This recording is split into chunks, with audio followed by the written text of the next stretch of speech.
Hello বন্ধুরা, welcome to my channel. আমি রনিতা।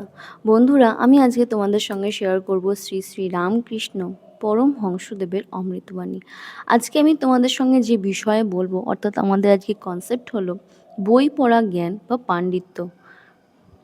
তো চলো শুরু করা যাক। অনেকে মনে করে বই না পড়ে বুঝি জ্ঞান হয় না, বিদ্যা হয় না। কিন্তু পড়ার চেয়ে শোনা ভালো, শোনার চেয়ে দেখা ভালো। কাশীর বিষয় পড়া, কাশীর বিষয় শোনা আর কাশী দর্শন অনেক তফাৎ। আবার যারা নিজে শতরঞ্চ খেলে তারা চাল তত বোঝে না, কিন্তু যারা না খেলে ওপর চাল বলে দেয় তাদের চাল ওদের চেয়ে অনেকটা ঠিক ঠিক হয়। সংসারী লোক মনে করে আমরা বড় বুদ্ধিমান, কিন্তু তারা বিষয়াসক্ত। নিজে খেলছে, নিজের চাল ঠিক বুঝতে পারে না, কিন্তু সংসার ত্যাগী সাধু লোক বিষয়ে অনাসক্ত। তারা সংসারীদের চেয়ে বুদ্ধিমান, নিজে খেলে না, তাই ওপর চাল ঠিক বলে দিতে পারে।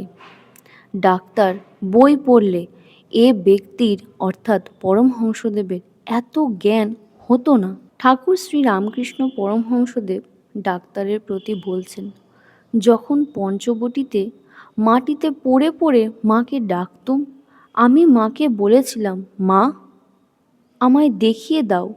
কর্মীরা কর্ম করে যা পেয়েছে, যোগীরা যোগ করে যা দেখেছে, জ্ঞানীরা বিচার করে যা জেনেছে, আরও কত কি তা কি বলবো। আহা, কি অবস্থায় গেছে, ঘুম যায়। এই বলিয়া পরমহংসদেব গান করিয়া বলিতে লাগিলেন, ঘুম ভেঙেছে আর কি ঘুমায়, যোগে যোগে জেগে আছি। এখন যোগনিদ্রা তোরে দিয়ে মা ঘুরছে, ঘুম পাড়িয়েছে। আমি তো বইটই কিছুই পড়িনি, কিন্তু দেখ, মার নাম করে বলি আমায় সবাই মানে। শম্ভু মল্লিক আমায় বলেছিলে, ঢাল নাই, তলোয়ার নাই, শান্তিরাম সিং। শ্রীযুক্ত গিরিশচন্দ্র ঘোষের বুদ্ধদেব চরিত অভিনয় কথা হইতে লাগিল। তিনি ডাক্তারকে নিমন্ত্রণ করিয়া ওই অভিনয় দেখাইয়াছিলেন। ডাক্তার উহা দেখিয়া যাই পর্ণায় আনন্দিত হইয়াছিল।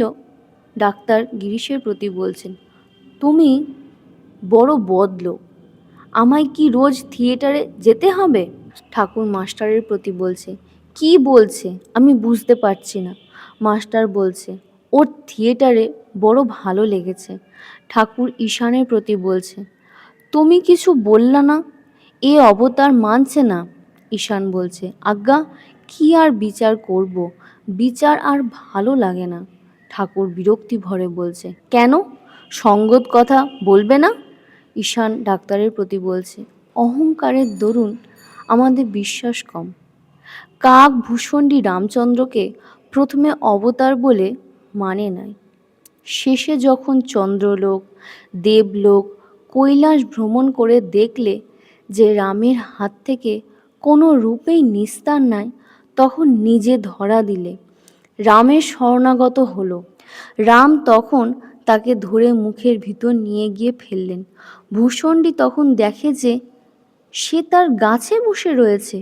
অহংকার চূর্ণ হলে তবে কাক ভূষণ্ডী জানতে পারলে যে রামচন্দ্র দেখতে আমাদের মতো মানুষ বটে, কিন্তু তারই উদরে ব্রহ্মাণ্ড, তারই উদরের ভিতর আকাশ, চন্দ্র, সূর্য, নক্ষত্র, সমুদ্র, পর্বত, জীব জন্তু, গাছ ইত্যাদি। ঠাকুর ডাক্তারের প্রতি বলছেন, ওইটুকু বুঝার শক্ত। তিনিই সরাট, তিনিই বিরাট, যারই নিত্য তারই লীলা। তিনি মানুষ হতে পারেন না, এ কথা জোর করে আমরা ক্ষুদ্র বুদ্ধিতে কি বলতে পারি? আমাদের ক্ষুদ্র বুদ্ধিতে এসব কথা কি ধারণা হতে পারে? এক সের ঘটিতে কি 4 সের দুধ ধরে? তাই সাধু মহাত্মারা যারা ঈশ্বর লাভ করেছেন তাদের কথা বিশ্বাস করতে হয়। সাধুরা ঈশ্বর চিন্তা লয়ে থাকেন, যেমন উকিলরা মোকদ্দমা লয়ে থাকে? তোমার কাকভূষণ্ডির কথা কি বিশ্বাস হয়? ডাক্তার বলছে, যেটুকু ভালো বিশ্বাস করলুম। ধরা দিলেই চুকে যায়, কোনো গোল থাকে না। রামকে অবতার কেমন করে বলি? প্রথমে দেখো বালিবধ, লুকিয়ে চোরের মতো বান মেরে তাকে মেরে ফেলা হলো। এ তো মানুষের কাজ, ঈশ্বরের নয়। গিরিশ ঘোষ বলছে, মহাশয়, এ কাজ ঈশ্বরই পারেন। ডাক্তার বলছে, তারপর দেখো সীতা বর্জন। গিরিশ বলছে, মহাশয়, এ কাজও ঈশ্বরই পারেন, মানুষ পারে না। ঈশান ডাক্তারের প্রতি বলছে, আপনি অবতার মানছেন না কেন? এই বললেন, যিনি আকার করেছেন তিনি সাকার, যিনি মন করেছেন তিনি নিরাকার। এই আপনি বললেন ঈশ্বরের কাণ্ড সব হতে পারে। ঠাকুর হাসিতে হাসিতে বলছেন, ঈশ্বর অবতার হতে পারেন, এ কথা যে ওর সায়েন্সে নাই। তবে কেমন করে বিশ্বাস হয়? একটা গল্প শোনো। একজন এসে বললে, ও হে, ও পাড়ায় দেখে এলুম অমুকের বাড়ি হুড়মুড় করে ভেঙে পড়ে গেছে। যাকে ও কথা বললে সে ইংরেজি লেখা পড়া জানে। সে বললে, দাঁড়াও, একবার খবরের কাগজখানা দেখি। খবরের কাগজ পড়ে দেখে যে বাড়ি ভাঙার কথা কিছুই নয়। তখন ওই ব্যক্তি বললে, ও হে, তোমার কথায় আমি বিশ্বাস করি না। কই, বাড়ি ভাঙার কথা তো খবরের কাগজে লেখা নেই, ওসব মিছে কথা। আপনার শ্রীকৃষ্ণকে ঈশ্বর মানতে হবে, আপনাকে মানুষ মানতে দেব না। বলতে হবে ডিমন অর গড, হয় শয়তান নয় ঈশ্বর। ঠাকুর বলছেন, সরল না হলে ঈশ্বরকে চট করে বিশ্বাস হয় না। বিষয় বুদ্ধি থেকে ঈশ্বর অনেক দূরে। বিষয় বুদ্ধি থাকলে নানা সংশয় উপস্থিত হয়, আর নানান রকম অহংকার এসে পড়ে। পাণ্ডিত্যের অহংকার, ধনের অহংকার, এই সব। ইনি অর্থাৎ ডাক্তার কিন্তু সরল। গিরিশ ডাক্তারের প্রতি বলছেন, মহাশয়, কি বলেন, কুরুটের কি জ্ঞান হয়? ডাক্তার বলছে, রাম বলো, তাও কখন হয়? ঠাকুর বলছে, কেশব সেন কি সরল ছিল? একদিন ওখানে গিয়েছিল অতিথিশালা, ওখানে অর্থাৎ রানী রাসমণির কালীবাড়িতে। অতিথিশালা দেখে বেলা 4টের সময় বলে, হাগা, অতিথি কাঙ্গালদের কখন খাওয়া হবে? বিশ্বাস যত বাড়বে জ্ঞান তত বাড়বে। যে গরু বেছে বেছে খায় সে ছিরিক ছিরিক করে দুধ দেয়, আর যে গরু শাক পাতা খোসা ভুসি যা দাও গপ গপ করে খায় সে গরু হুড় হুড় করে দুধ দেয়। বালকের মতো বিশ্বাস না হলে ঈশ্বরকে পাওয়া যায় না। মা বলেছেন, ও তোর দাদা। বালকের অমনি বিশ্বাস যে ও আমার 16 আনা দাদা। মা বললেন, জুজু আছে। 16 আনা বিশ্বাস যে ও ঘরে জুজু আছে। এই রূপ বালকের ন্যায় বিশ্বাস দেখলে ঈশ্বরের দয়া হয়। সংসার বুদ্ধিতে ঈশ্বরকে পাওয়া যায় না। ডাক্তার ভক্তদের প্রতি বলছে, গরুর কিন্তু যা তা খেয়ে সব দুধ ভালো হয় না। আমার একটা গরুকে ওই রকম যা তা খেতে দিত। শেষে আমার ভারী ব্যারাম। তখন ভাবলুম এর কারণ কি? অনেক অনুসন্ধান করে টের পেলুম খুদ ও আরও কি কি খেয়েছিল। তখন মহা মুশকিল, লখনৌ যেতে হলো। শেষে 12,000 টাকা খরচ। কিসে কি হয় বলা যায় না। পাকপাড়ার বাবুদের বাড়িতে 7 মাসের মেয়ের অসুখ করেছিল, ঘুংরি কাশি অর্থাৎ হোপিং কাশি। আমি দেখতে গেছিলুম, কিছুতেই অসুখের কারণ ঠিক করতে পারি না। শেষে জানতে পারলুম গাধা ভিজেছিল, যে গাধার দুধ সে মেয়েটি খেত। ঠাকুর বললে, কি বলো গো, তেঁতুল তলায় আমার বাড়ি গেছিল তাই আমার অম্বল হয়েছে?